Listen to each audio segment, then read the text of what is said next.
Today we're going to be working on recognizing and drawing negative spaces. So in Schoology, you have a negative resource, and it has 3 pictures and 3 boxes. Normally this handout would be given to you and you would draw the negative spaces from here into these boxes. However, cough, cough, COVID times have changed things a bit. So this is the resource that you'll be using, and I'm going to show you how to use it.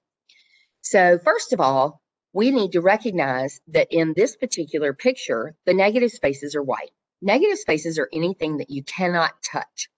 This picture is the corner of, say, an old antebellum home.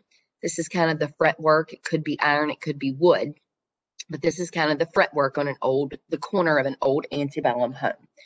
Okay, so let's go to paper. All right, here I have it printed out so that I can see it while I work. And the first thing that you're going to do is draw a box. I'm using a marker, so forgive me when I make mistakes. You'll be using a pencil. All right, my first negative space is this white shape. It's a triangle. So I'm going to draw my triangle. Okay. Below that, I leave a space, and now I've got kind of a slanted rectangle. It probably has a mathematical name, but I don't know what it is right now. Okay. I leave a gap, and there's another space just like that one.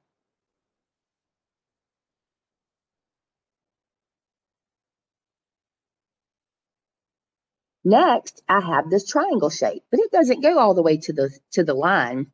It leaves a space, comes up at the same angle as those, goes down, and instead of a straight line for a normal triangle, it has a curved line. The next white space or negative space that I'm drawing is this one.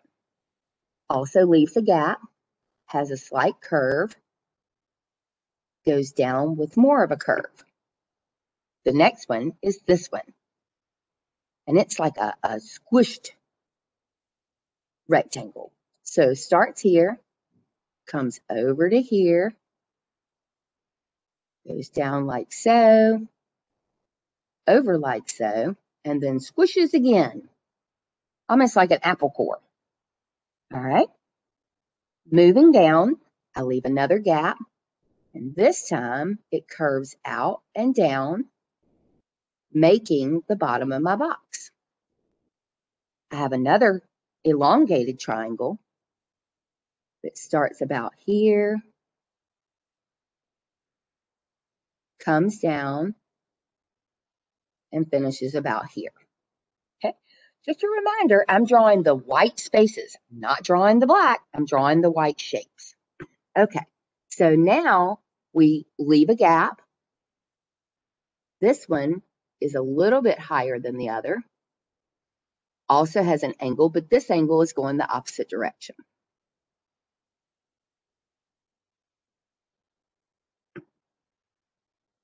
There's another shape similar to that.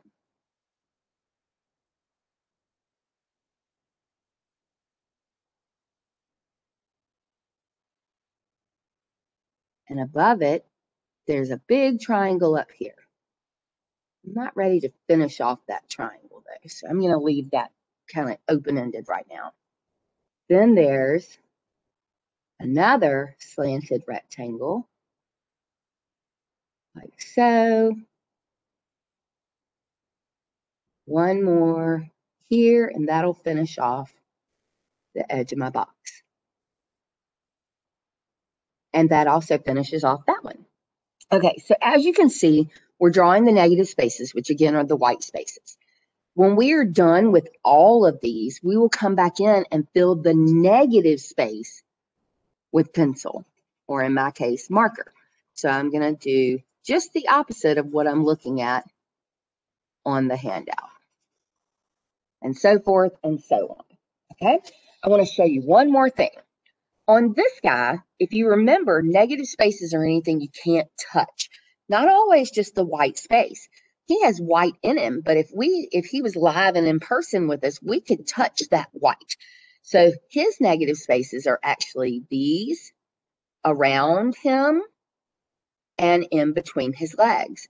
This part of his body, that's his body. That's positive space. We could touch it. Okay. These spaces around and in between, which are just air, are negative spaces. Hope that helps clear things up.